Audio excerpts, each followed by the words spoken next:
Assalamualaikum warahmatullahi wabarakatuh.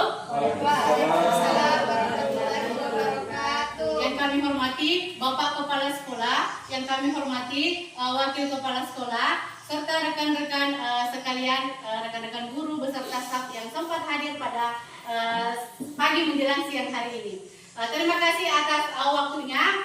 Hari ini kami atas nama Supiana SPD dan Resnawati SPD menyebarkan pemahaman dan penerapan pengalaman budaya positif. Ya, sebelum kita masuk ke materi, maka kita dulu adakan senyum ya, ice breaking dulu. Selanjutnya kalian bertatap-tatapan dengan dua orang ya, dengan temannya. Oke, yang tidak ada pasangannya bertatapan dengan Supiana saja ya. Ya. Masing-masing bertatapan yuk. Ya, teman-teman berdiri ya, berdiri. Sebelum kita mulai, kita dulu senyum supaya ada rasa bahagia. Jadi kalau bahagia kan enak. Oke, saling bertatapan Ki, karena tidak ada pasangan yang punya pasangan. Yuk kita senyum selama 30 detik. Saling bertatap Ki, Kata pasangannya, lihat apa ada matanya, ada telinganya, ada hidungnya. Ya, lagi. Oke, terima kasih. jadi sama dengan sudah senyum. Jadi di sini budaya positif. Ini budaya positif sebenarnya bukan hal baru bagi kita. Jadi budaya positif itu adalah perwujudan dari nilai-nilai atau keyakinan universal yang diterapkan di sekolah. Ya, budaya positif ini dapat mendorong murid untuk berpikir, kemudian dia bertindak dan mencipta sebagai proses memerdekakan dirinya sehingga murid mampu mandiri dan bertanggung jawab. Jadi konsep inti dari budaya positif yang terdiri dari beberapa bagian, yakni perubahan paradigma belajar, kemudian disiplin positif, yang ketiga kebutuhan dasar manusia, yang keempat motivasi perilaku manusia, terus yang kelima posisi kontrol guru, kemudian yang keenam adalah keyakinan kelas, kemudian yang ketujuh ini adalah segitiga restitusi.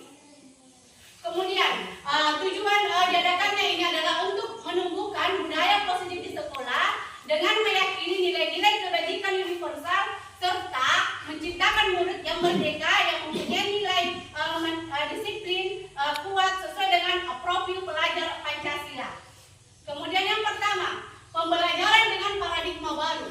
Ya, pembelajaran dengan paradigma baru ini merupakan pembelajaran yang dirancang berdasarkan prinsip pembelajaran berdiferensiasi. Jadi sehingga peserta didik belajar sesuai dengan kebutuhannya berdasarkan tahap perkembangan sesuai dengan teori psikologi modern untuk mewujudkan profil pelajar Pancasila. Kemudian yang kedua, kita di sini ada di baga, yaitu adanya di profil pelajar Pancasila dulunya ada 5, sekarang sudah jadi 6. Yang pertama itu adalah kreatif, kemudian bernalar kritis, mandiri, gotong royong, berkebinekaan, berkeluargaan, beriman dan bertakwa kepada Tuhan Yang Maha Esa. Jadi ini adalah landasan untuk profil pelajar Pancasila. Kemudian selanjutnya mengubah paradigma stimulus respon ke pendekatan teori kontrol. Jadi mana dikatakan bahwa stimulus kontrol itu yang pertama itu ada realitas kebutuhan kita sama. Ya, jadi kita ini bahwa setiap manusia itu mempunyai kebutuhan yang sama. Jadi semua orang melihat hal yang sama. Kemudian teori kontrolnya yaitu realitas atau kebutuhan kita berbeda. Ini yang perlu diselaraskan. Ya. Terus yang kedua, semua orang melihat hal yang sama. Kemudian berdasarkan teori kontrol bahwa setiap orang itu memiliki gambaran yang berbeda. Kemudian yang ketiga, kita mencoba mengubah orang agar pandangan sama dengan kita, ya. Kemudian berdasarkan teori kontrol, semua perilaku itu memiliki tujuan. Kemudian yang keempat, perilaku buruk dilihat sebagai suatu kesalahan. Kemudian berdasarkan teori kontrol bahwa semua perilaku itu adalah memiliki tujuan. Kemudian yang kelima, orang lain bisa mengontrol saya. Kemudian berdasarkan teori kontrol, ya, hanya Anda yang bisa mengontrol diri Anda sendiri. Kemudian yang keenam, saya bisa mengontrol orang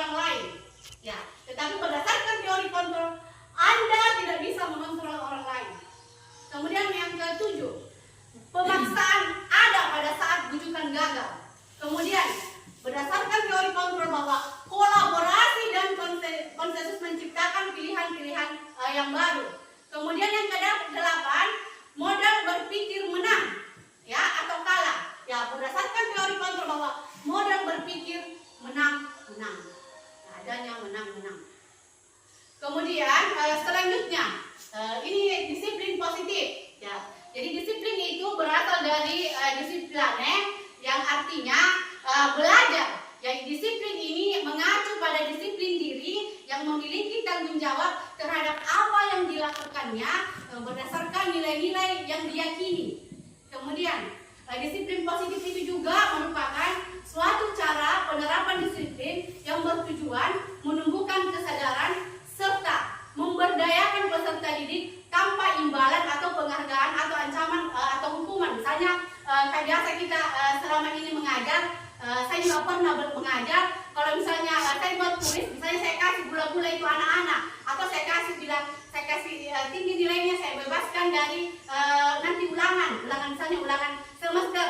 Ya, jadi ternyata selama itu adalah sesuatu yang salah. Jadi kemudian ancaman atau hukuman, ya misalnya anak-anakku besok ini ada PR.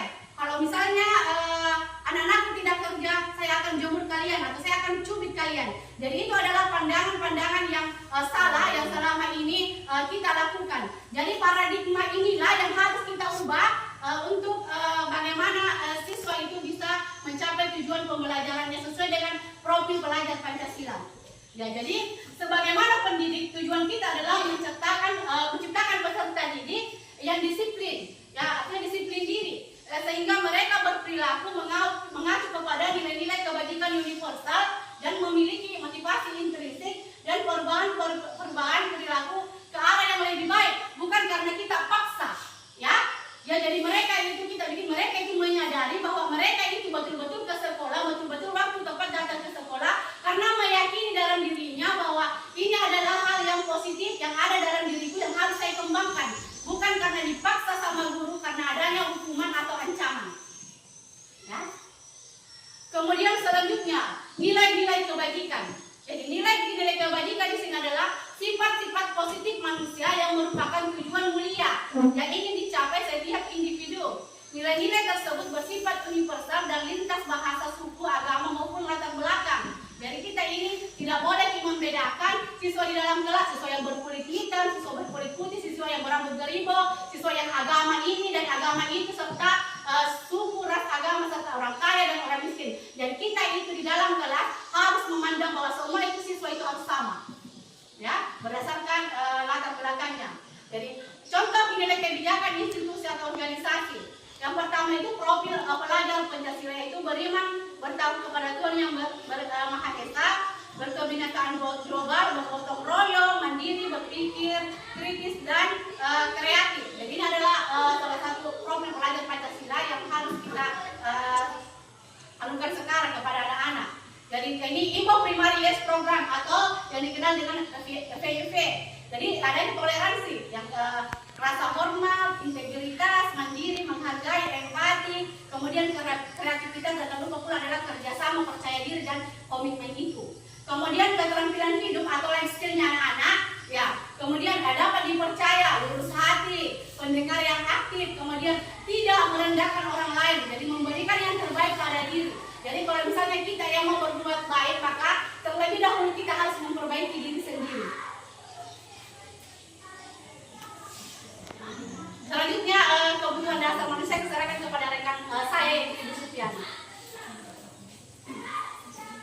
Ya, terima kasih. Assalamualaikum warahmatullahi wabarakatuh. Waalaikumsalam warahmatullahi wabarakatuh. Baiklah, karena saya berketua CGP di sekolah ini, jadi saya berkolaborasi untuk menyampaikan penyebaran pemahaman tentang budaya positif. Jadi selanjutnya tadi sudah dijelaskan sampai dengan poin ketiga. Selanjutnya saya akan menjelaskan poin keempat tentang kebutuhan dasar manusia. Jadi kebutuhan dasar manusia di sini yaitu merupakan unsur-unsur yang dibutuhkan oleh manusia dalam menjaga keseimbangan baik secara psikologis maupun fisiologis. Hal ini tentunya bertujuan untuk mempertahankan kehidupan dan kesehatan. Kemudian berdasarkan kebutuhan dasar manusia, ini ada 5 kebutuhan dasar manusia. Kenapa dia melakukan sesuatu ini? Karena ini ada 5 dasar kebutuhannya.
membuat tugas karena tidak mau dihukum oleh gurunya, berarti dia itu memiliki motivasi motivasi ekstrim karena ada pengaruh dari luar.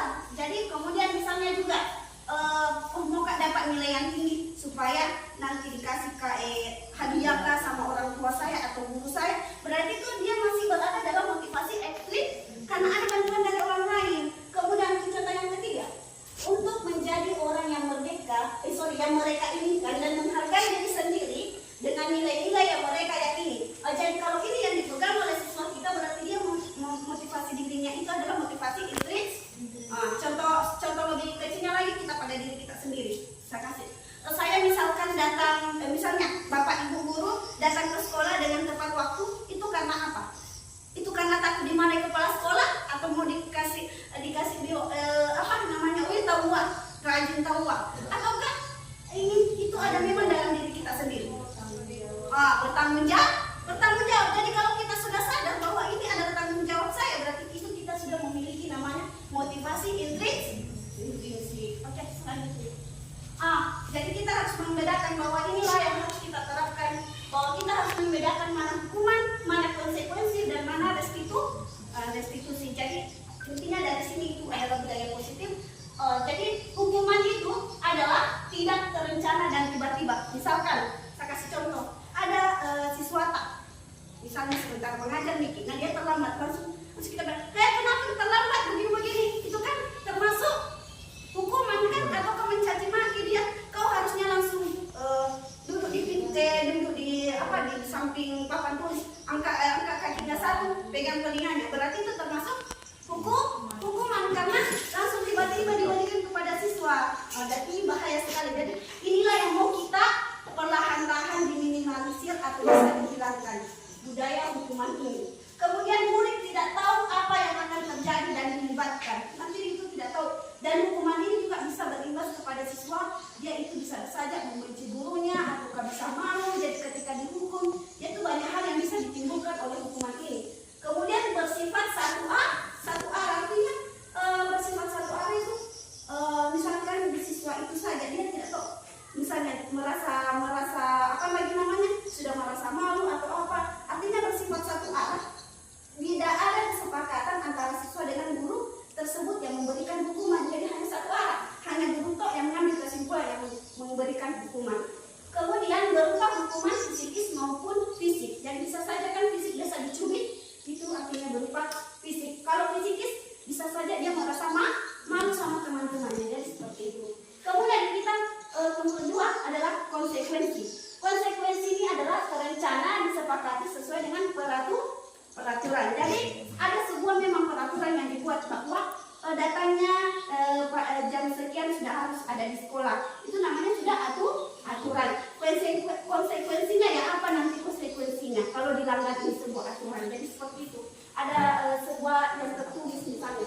Kemudian murid tetap dibuat tidak nyaman. Kalau itu konsekuensi misalkan ini kalau datang terlambat, bagaimana nanti jangan sampai tidak dikasih masuk nanti di kelas belajar, itu namanya itu sudah membuat siswa tidak nyaman karena ada sebuah konsekuensi yang diberikan. Kemudian sikap guru selalu memonitor murid. Memonitor kan karena ada sebuah aturan, jadi dia selalu memonitor itu murid. Karena ada sebuah aturan yang telah dianut, jadi dia harus berpatuhan sama aturan tersebut. Kemudian restitusi.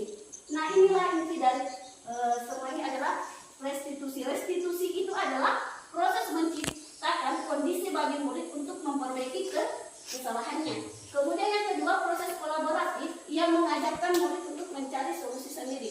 Nah restitusi inilah yang harus kita terapkan di dalam sekolah. Sekolah ini nanti ke depannya saya akan jelaskan tentang segitiga restitusi. Kemudian ada 5 posisi kontrol guru. Sudah kita lihat, yang pertama adalah penghukum, yang kedua adalah pembuat merasa bersalah, yang ketiga adalah teman, yang keempat adalah pemantau, dan yang kelima adalah manajer.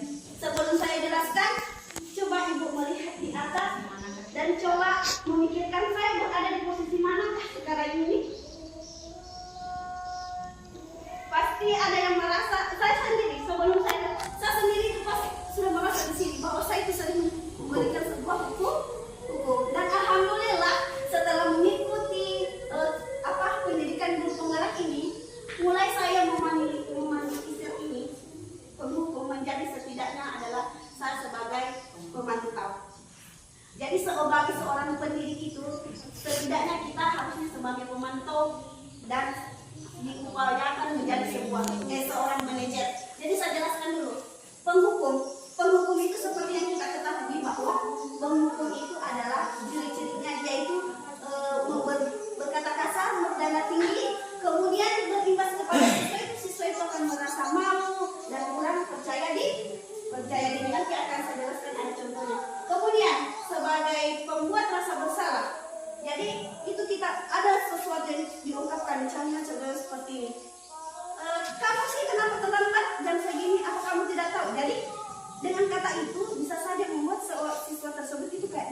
membantu seorang siswa bagaimana menyelesaikan masalahnya dan bertanggung jawab untuk menyelesaikan masalah tersebut. Selanjutnya, ini ada contoh penerapan 5 posisi kontrol dulu. Misalnya, kasusnya siswa datang terlambat ke sekolah. Kalau kita posisinya sebagai penghukum, bisa saja ini yang dikatakan, sana kamu ambil sampah sampah dulu sebelum masuk ke kelas. Jadi, misalkan biasakan kita tidak bisa pungkiri kalau ada siswa kita berbuat salah, bisa langsung spontan biasa kita memberikan suatu hukuman. Jadi, posisi sebuah penghukum ini begini kata-katanya biasanya. Kemudian kalau perempuan merasa bersalah, sudah berapa kali ibu bapak ingatkan agar kamu tidak datang terlambat. Kamu sudah membuat ibu atau bapak kecewa. Jadi ada kata-kata yang bisa mantau. Sebelum saya ke pemantau, saya ke teman bukan ini berdasarkan tingkatan. Jadi kalau seorang guru yang sifatnya sebagai teman dengan muridnya, dia itu mengatakan seperti ini. Kali ini ibu memaafkan kamu, tapi lain kali jangan datang terlambat lagi ya. Ayo dong bantu ibu ya. Jadi kayak ada hubungan dengan anak murid tersebut, hubungan teman. Kemudian kalau pemantau, kamu sudah melanggar aturan sekolah atau kelas kita, kamu tahu apa konsekuensinya. Jadi ada konsekuensi yang dijelaskan sama anak tersebut. Kemudian bapak ibu akan mencatat kesalahan kamu hari ini untuk bahan perbaikan kamu di kemudian hari. Jadi ada suatu supaya bisa dipantau, oh ternyata kelakuannya sudah bagus. Jadi ada suatu catatan diberikan supaya dia bisa meningkatkan kelakuannya lebih baik.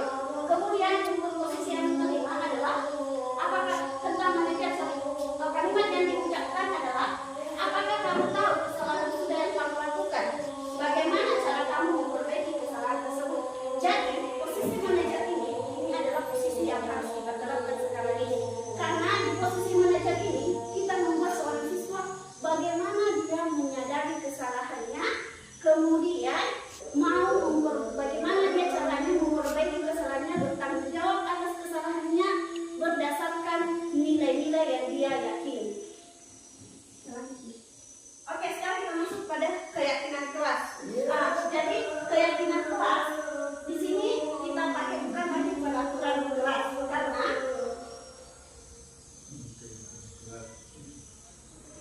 mengapa kita memikirkan peraturan tentang ada ilustrasi. Mengapa kita memiliki peraturan tentang protokol kesehatan, yaitu penggunaan masker dan mencuci tangan setiap saat? Ataukah karena itu mengikuti aturan atau karena apa? Pasti jawabannya untuk kesehatan atau keselamatan. Berarti ini untuk diri kita sendiri. Berarti itu sudah kita memiliki motivasi. Keyakinan keras itu adalah nilai-nilai kebajikan atau prinsip universal yang disepakati bersama. Kemudian menurut dosen, suatu keyakinan akan lebih memotivasi seorang dari dalam atau motivasi intrinsik. Seseorang akan lebih bersemangat untuk menjalankan keyakinan dari sekedar mengikuti serangkaian peraturan. Kesepakatan kelas tidak hanya ditaati murid dan memberi konsekuensi bagi yang melanggarnya. Dalam membuat kesepakatan kelas dibutuhkan keterlibatan antara guru dan murid untuk saling menyepakati bagaimana kondisi kelas yang diinginkan. Jadi saya minta sama teman-teman untuk menerapkan sebuah segitiga restitusi yang saya jelaskan. Itu kita sebelumnya membuat namanya keyakinan kelas.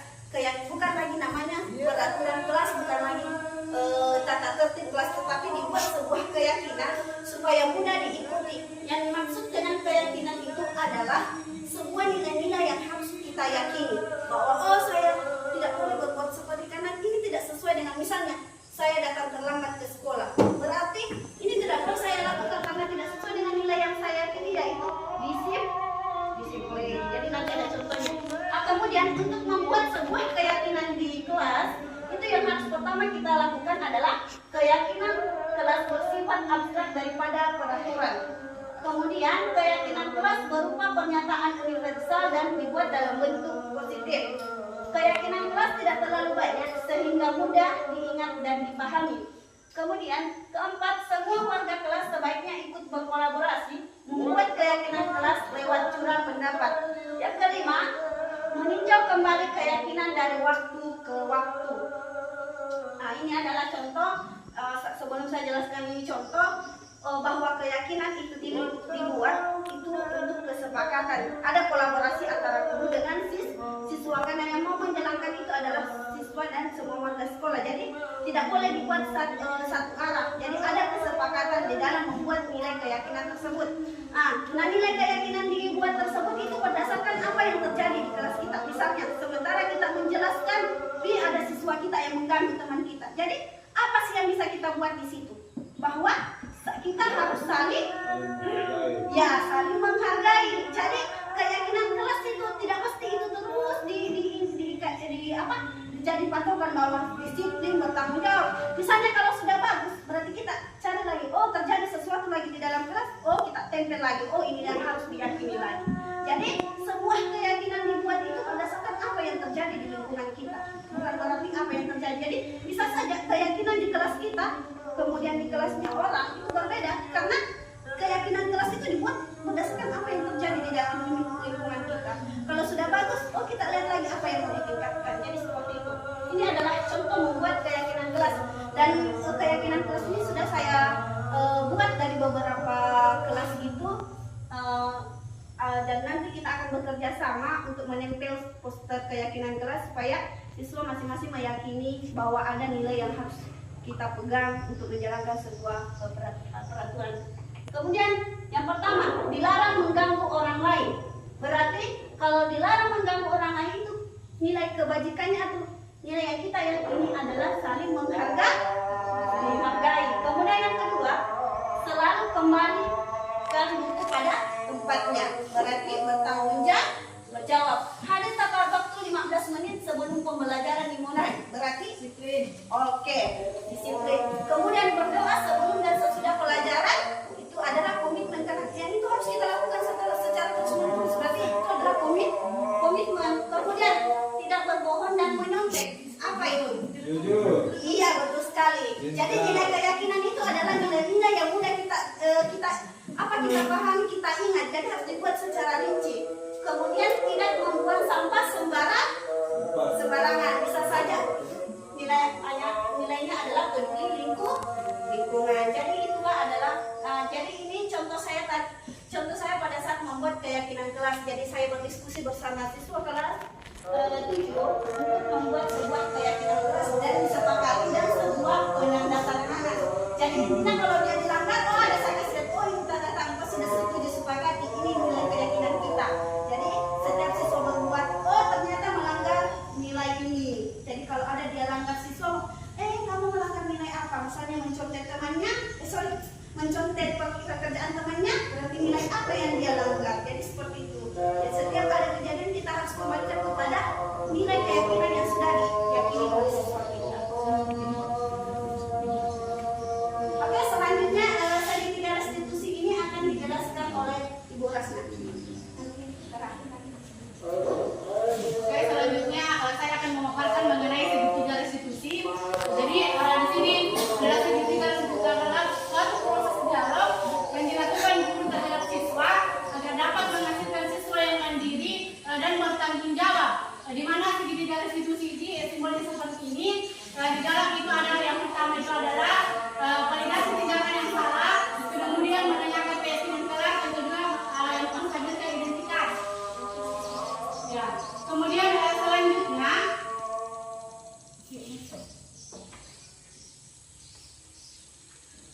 menstabilkan identitas. Jadi yang pertama itu berdasarkan prinsip membuat kesalahan adalah bagian dari proses membuat salah. Tentunya ketika ada siswa yang salah, kita tanyakan dulu bahwa berbuat salah itu wajar. Kemudian tidak ada manusia yang sempurna. Ya, ibu bapak tidak mau mencari siapa yang benar dan siapa yang salah terhadap permasalahan ini. Kemudian, tapi ibu hanya ingin mencari solusi dari permasalahan ini. Kemudian, kamu berhak merasa begitu. Jadi itu adalah kata-katanya ya. Kemudian yang kedua yaitu validasi tindakan yang salah. Jadi berdasarkan prinsip setiap perilaku berupaya memenuhi suatu kebutuhan tertentu. Kata-katanya itu kamu pasti punya alasan mengapa kamu melakukan sesuatu itu. Kemudian padahal kamu bisa melakukan yang lebih buruk dari ini ya.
Jadi kita tanyakan ke siswa tersebut. Ini kita sudah punya peraturan kelas. Ya, kemudian selanjutnya, seperti apa gambaran kelas dia yang menurut kamu? Kemudian, kamu ingin menjadi seseorang seperti apa, nak? Ya, seperti itu yang ditanyakan untuk menanyakan keyakinan kepada siswa tersebut. Kemudian, contoh ini ada kasus penerapan segitiga restitusi yang dibuat oleh Ibu Supiana. Kalian silakan Bapak Ibu mengamati.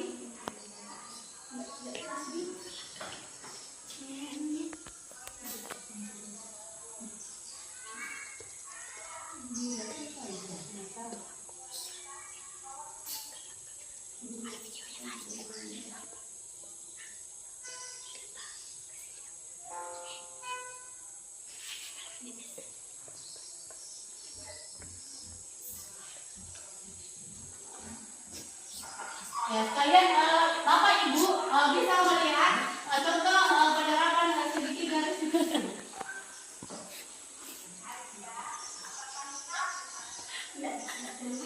Kedengaran?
Selanjutnya kita lihat umpan balik dari siswa atau tanggapan dari siswa mengenai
kalau misalnya ada siswa yang tidak ikut di pelajaran saya dan saya tahu bahwa siswa tersebut tidak ikut, pasti saya akan yang pertama itu saya pasti akan menghukumnya. Ya. Jadi disinilah di sini saya mendapatkan ilmu di program guru penggerak bahwa kita tidak boleh menghukum siswa karena kita memang belum memiliki kesempatan kelas. Jadi itu masih satu arah, cuma kesepakatan dari kita saja, dari peraturan dari diri sendiri, dari guru saja. Kita tidak pernah membuat aturan melibatkan kepada siswa. Jadi siswa itu tidak merasa yakin dengan apa yang mereka lakukan. Ya, jadi setelah adanya keyakinan kelas, ya pasti kita tanya dulu kepada siswa kalau dia melanggar. Nah, apa keyakinan kelas kita? Misalnya, datang tepat waktu Bu setelah jam pelajaran dimulai. Oke lah nak, baiklah. Kalian sudah mengingat, tetapi kenapa kalian masih melanggar? Ya, jadi kita dikasih kesempatan untuk siswa untuk merenung terhadap apa kesalahan mereka. Ya, mungkin karena mereka memang lapar atau apa. Jadi kita itu sebagai guru mendengarkan dulu keluhan-keluhannya siswa. Kenapa siswa berbuat demikian? Jadi kita tidak boleh langsung menginterogasi siswa. Hei, sini kau. Nah, sini kau. Kenapa kau begitu? Ya, jadi seperti itulah di program guru penggerak ini kita dididik bagaimana cara kita untuk artinya ini siswa merasa nyaman, aman, bahagia di lingkungan kita. Bukan berarti bahwa siswa itu semena-mena terhadap kita, tidak. Tetapi kita itu ada juga buat namanya keyakinan kelas sehingga siswa tersebut tidak semena-mena terhadap apa yang mereka lakukan. Bukan bilang semena-menanya saja berbuat, tidak. Karena kita sudah memiliki namanya keyakinan kelas. Ya, jadi yang pertama itu kita stabilkan dulu itu anak-anak. Misalnya ada siswa juga yang berkelahi. Kita tidak boleh langsung menarik siswa itu tersebut, kemudian langsung kita menghukum, mencubit ya. Ya, kita dulu kasih kesempatan dia, kasih kesempatan anak-anak tersebut untuk bisa menangis terseduh-seduh atau membayangkan perbuatan yang mereka yang lakukan. Ya, sebagai manusia, namanya manusia, pastilah punya rasa empati dalam dirinya juga, ya, bahwa apa yang saya lakukan memang tadi itu memang salah. Pasti ya, manusia dewasa pun saja kalau misalnya kita emosi, pasti kita akan merasa berbuat di luar nalar. Ya, apalagi siswa kita ini, jadi siswa kita butuh sentuhan fisik, ya. Kita kalau bisa kita peluk dia, elus dia. Ya, supaya mereka merasa nyaman, aman di lingkungan sekolah kita ini. Ya, bukan berarti bilang harus dimanja-manja, tidak ya. Harus kita juga harus mengetahui latar belakang siswa. Jadi makanya itu sebelum pembelajaran kita dulu harus tahu bahwa siswa ini dari mana asalnya, orang tuanya seperti apa, latar belakangnya seperti apa. Kalau kita siswa itu berbuat kita sudah tahu, memang latar belakangnya seperti ini. Tinggal kita bagaimana sebagai seorang pendidik, bagaimana menjadikan siswa itu jauh lebih baik dari sebelumnya. Karena memang tujuan pendidikan itu kita namanya belajar. Belajar itu adalah proses dari tidak tahu menjadi tahu. Jadi selanjutnya saya serahkan kepada Ibu Supiana. Ya, terima kasih. Sebelum saya lanjut, dari teman-teman atau kepala sekolah dan wakil kepala sekolah, teman-teman dulu ada pertanyaan sebelum saya lanjut. Jadi ada yang saya sampaikan lebih ini bahwa untuk semua kasus tidak selamanya diselesaikan menggunakan segitiga diskusi. Jadi itu kita perlu pahami bahwa jangan semua kasus kita bawa, tidak selamanya itu kasus segitiga, semua kasus kita selesaikan dengan segitiga restitusi. Contoh kecilnya seperti ini, bukan contoh kecil, contoh besar. Misalkan ada seseorang yang mencuri, apakah kita pantas katakan kan dalam menstabilkan identitas ini yang kita ucapkan berbuat salah itu wajar? Apakah wajar kalau mencuri Bapak Ibu? Jadi itu kita perlu pahami bahwa di dalam semua kasus itu yang terjadi tidak selamanya diselesaikan dengan segitiga restitusi. Kita melihat dulu kasus apa yang dilanggar. Jadi misalnya seperti ini,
Jadi ingat Bapak Ibu, tidak semuanya kasus itu bisa diselesaikan dengan segitiga restitusi. Lagi dulu kasusnya kasus apa? Jadi langsung kasih segitiga restitusi karena tidak semua kasus itu bisa diselesaikan dengan restitusi. Oke, selanjutnya sebelum saya melanjutkan di slide ini, ada pertanyaan dari Bapak Ibu guru atau teman-teman, atau Bapak kepala sekolah dan Ibu wakil.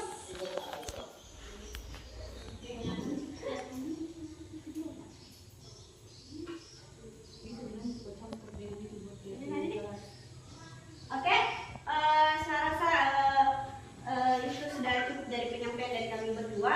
Untuk sebagai penutup, bahwa dalam penerapan program disiplin positif, hendaknya guru memiliki standar. Yang pertama, kepribadian. Bagaimana kita menerapkan sebuah disiplin kepada murid kita? Kalau kita memiliki kepribadian sendiri yang patut untuk dicontoh. Namanya kita sebagai pendidikan, kita adalah teladan bagi murid-murid kita. Jadi seperti itu. Kemudian bagaimana bersikap profesional dan sosial. Jadi harus ada sosialnya, bagaimana kita bisa berbaur sesama. Kemudian bagaimana kelakuan kita kepada siswa. Jadi harus ada sikap sosial, profesional, dan kepribadian yang baik, di mana guru mampu merefleksikan dirinya dalam posisi kontrol saat ini. Artinya sebagai guru, apa yang sudah kita lakukan kita harus merefleksi. Artinya seperti ini. Misalkan saya kasih contoh, ketika kita masuk di kelas tak, terus ada PR kita kasih siswa tak, kita tanya, sudah tugas tak anak-anak? Tidak Bu. Nah, jangan kita langsung ucap, kenapa tidak selesai? Perasaan ibu sudah begini. Jadi berusaha latih dulu. Oh, apa sih, kenapa sih siswa saya tidak selesai tugasnya? Apa sih yang kurang dari saya? Jadi sebelum kita mengambil sebuah keputusan, kita harus kembali ke diri sendiri dulu, memikirkan, oh apa sih kurangnya saya terjadi di mana sih? Jadi kalau kita harus merefleksikan diri dulu, jangan langsung mengambil kesimpulan, langsung mencap sebuah siswa bahwa kau malas sekali. Jadi apapun yang dilakukan, kita selalu melakukan refleksi, karena refleksi itu adalah untuk memperbaiki bagaimana ke depannya. Dan apa yang sudah baik kita harus tingkatkan, apa yang kurang kita harus perbaiki. Itu namanya refleksi. Kemudian bagaimana perjalanan dirinya sebagai AMON. Ingat bahwa sebagai pendidik kita itu adalah sebagai manajer, AMON, kemudian sebagai fasilitator. Kita itu sebagai pendidik tugasnya sesuai dengan pemikiran Ki Hajar Dewantara, bahwa itu kita tujuan pendidik itu adalah menuntun murid-muridnya, bukan menuntut murid-muridnya. Jadi kalau ada siswa yang misalnya tidak bisa mengerjakan tugas, jadi tidak bisa kita langsung marahi atau kasih sesuatu tugas, kenapa begini-begini. Jadi kita harus dulu, oh ini siswa kenapa sih, apa sih yang jadi permasalahan sehingga dia tidak mengerjakan tugas. Jadi kita kembali lagi, namanya pembelajaran diferensiasi itu adalah sebuah usaha guru di dalam kelas. Proses pembelajaran yang dilakukan yang melihat kebutuhan belajar murid. Artinya di antara 15 siswa dalam satu ruangan itu tidak semua sama kebutuhannya kan? Tidak semua gaya belajarnya sama, tidak semua kepintarannya sama. Jadi kita harus memberikan sebuah materi sesuai dengan kebutuhan siswa tersebut.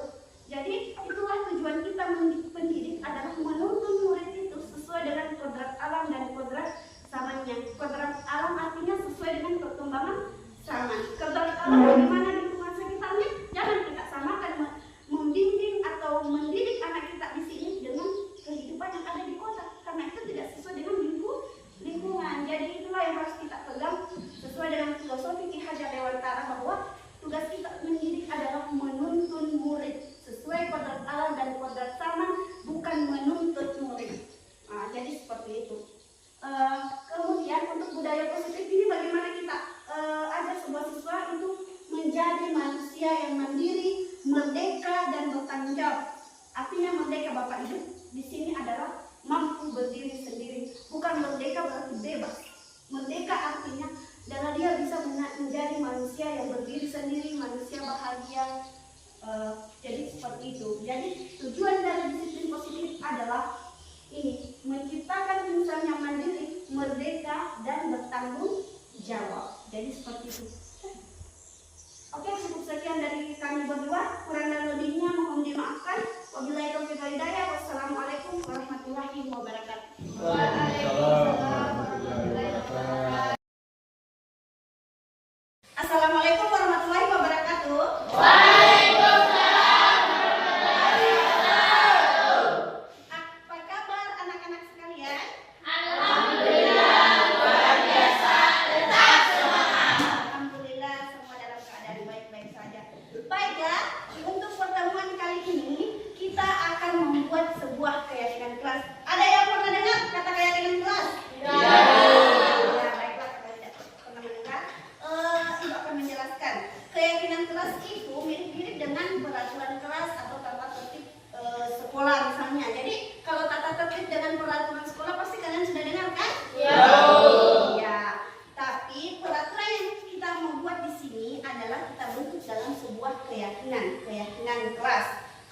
Keyakinan kelas yang dibuat nanti itu adalah berupa pernyataan positif. Kemudian di dalam pernyataan positif itu kita buat sebuah keyakinan kelas. Sedikit saya jelaskan bahwa kenapa kita harus membuat sebuah keyakinan kelas, karena apa? Dengan keyakinan itu akan tertanam pada diri kalian bahwa harus meyakini sebuah nilai yang sudah disepakati.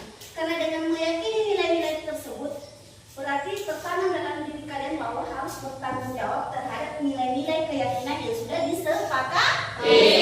Jadi ada rasa tanggung jawab dalam dirinya. Jadi seperti itu. Misalnya, kasih contoh, antara teman atau antara guru, antara wali kelas atau antara sesama kita itu harus saling apa? Iya, saling menghargai. Saling menghargai di sini itulah namanya sebuah keyakinan.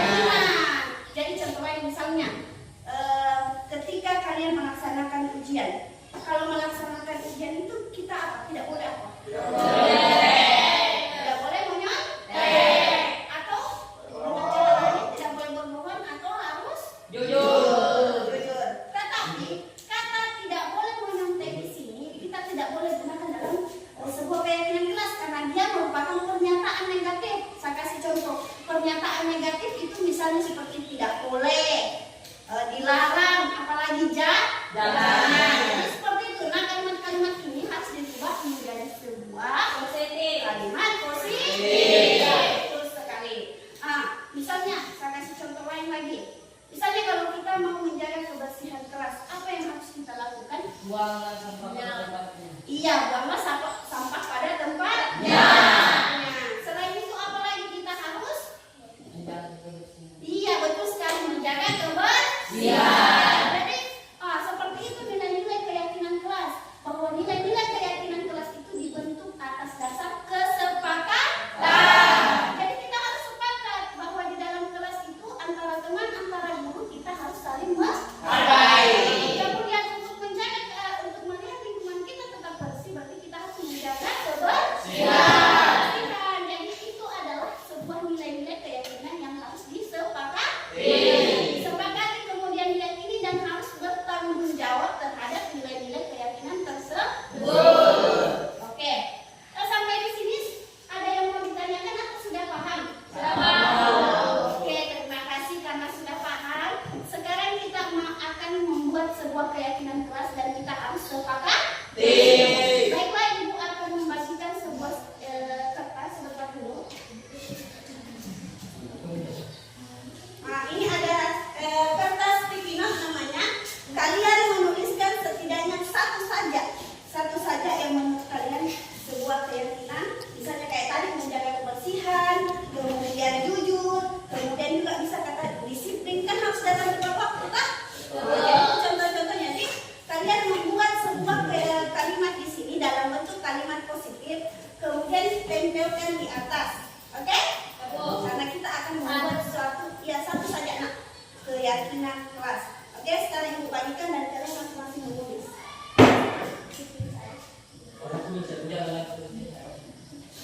Oke, sekarang ditulis. Kalian sudah mendapat kertas. Sekarang ditulis keyakinannya.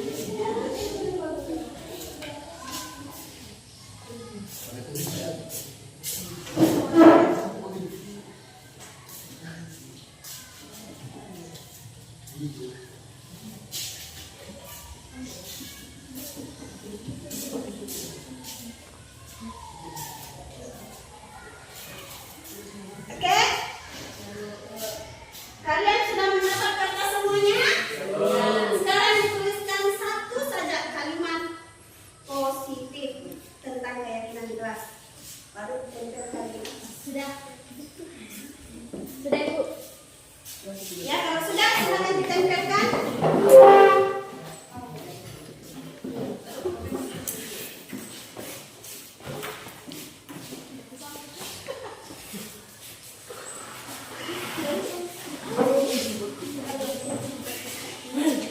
Ya, tempelkan. Silakan di situ, Nak.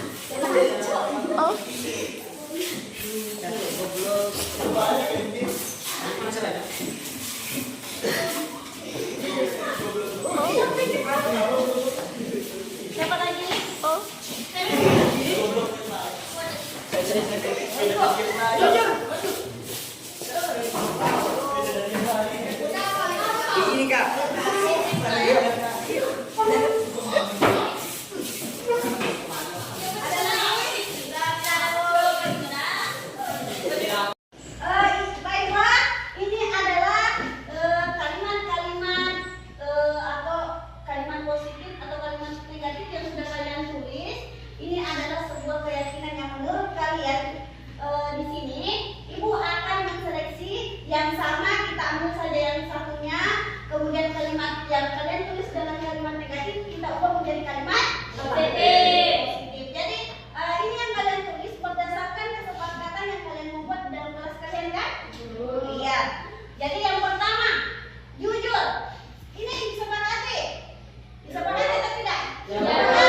disiplin. Kemudian saling menghargai.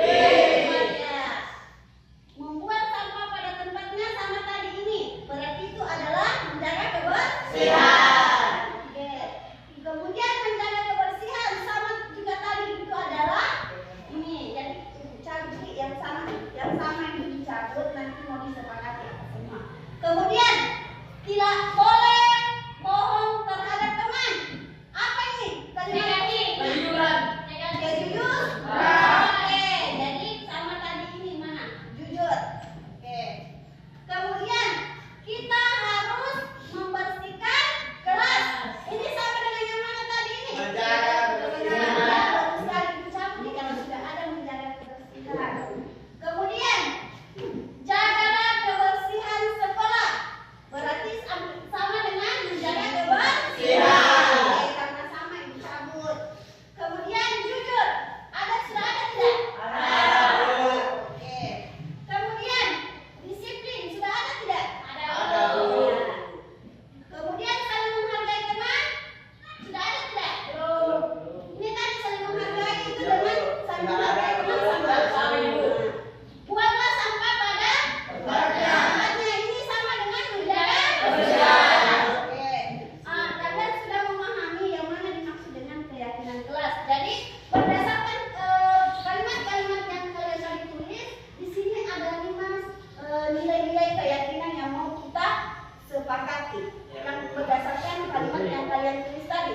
Jadi yang pertama adalah kita harus Kemudian yang kedua menjaga barang milik orang lain. Kemudian yang ketiga disiplin. Kemudian yang keempat saling menghargai. Yang kelima adalah menjaga kebersihan. Jadi inilah nilai keyakinan, 5 nilai keyakinan yang harus kalian pegang dan harus kalian tanggung jawab dan harus kalian yakini di dalam diri untuk menerapkan nilai-nilai keyakinan kelas ini. Jadi ini adalah sebuah kesepakatan dari kalian bahwa ada inilah nilai 5 yang harus saya yakini dan harus saya tanggung jawab terhadap nilai tersebut. Jadi kalau misalnya ada temannya misalnya membuang sampah sembarangan, kita harus lihat nilai keyakinan apa yang dia langgar. Kalau membuang sampah sembarangan, berarti nilai keyakinan apa dia langgar? Menjaga kebersihan. Misalnya kalau ada temannya menyontek, nilai keyakinan apa yang dia langgar? Jadi seperti itu. Kemudian lagi, kalau ada teman yang mencolek-colek teman yang lain atau mencolek-colek bukunya, nilai keyakinan apa yang dia langgar? Menghargai teman. Iya, betul sekali, menghargai teman. Kalau disiplin itu berarti dia harus datang tepat waktu. Seperti itu. Jadi ingat anak-anak sekalian bahwa ini 5 nilai keyakinan kelas itu tidak sekedar ditulis, tetapi harus diyakini dan harus dipertanggung jawab. Jadi kalian paham semua? Paham, Bu. Jadi ingat baik-baik ini 5 nilai keyakinan kita yang harus pegang supaya lingkungan kelas kita bisa saling tercipta yang namanya budaya positif. Budaya positif itu adalah salah satunya budaya yang bisa menerapkan keyakinan kelas. Jadi seperti itu. Jadi sudah paham semua anak-anak? Ya, terima kasih untuk pertemuan hari ini. Cukup sekian untuk membuat sebuah keyakinan kelas. Semoga kita semua bisa menerapkan dan mempertanggungjawabkan nilai-nilai keyakinan kelas yang sudah disepakati. Oke, Bu akhiri dengan ucapan wabillahi taufiq wal hidayah. Wassalamualaikum warahmatullahi wabarakatuh.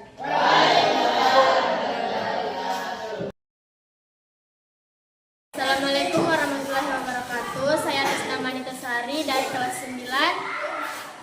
Saya senang terlibat dalam kegiatan membuat keyakinan kelas. Keyakinan kelas sangat penting supaya kita bisa bertanggung jawab. Assalamualaikum warahmatullahi wabarakatuh. Nama saya Risma dari kelas 9.